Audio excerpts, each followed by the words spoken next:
Nagsilbing direktor sa isip ng tunay na ganap na parang bumalik sa makalumang senaryo na inilalahad ng mga nakatagong, nakasanayang hindi nakikita o nakukuhaan, kaya bawal magpanggap.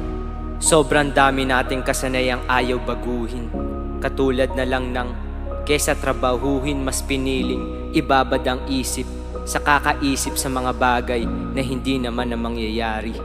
Mas piniling tutukan yung istorya ng iba kesa yung sa kanila, kaya hindi nila namamalayan na tuluyan nang walang nangyayari. Tol, may problema daw sa inyo ah. Wala namang problema, pero sila na yung mismong bumubuo para lang magkagulo. Nasanay, kaya hinahanap ang bulabog na buhay. Ayaw nila nang sila lang, kaya naghahanap lagi ng idadamay.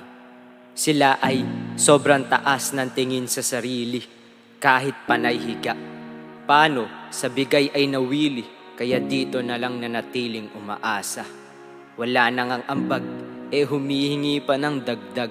Ayun, kaya sa bisyo lagi may panglagay. Hindi takot mawalan. Paano, nandyan naman lagi si Inay. Ikaw ba naman samahan ng katamaran? Talaga naman lahat mawawalan ng paraan. O diba, hanggang ngayon ganun pa din ang gagawin. Sinalubong mo na naman yung taon, pero wala kang balak sa lubungin yung kasama nitong pagbabago.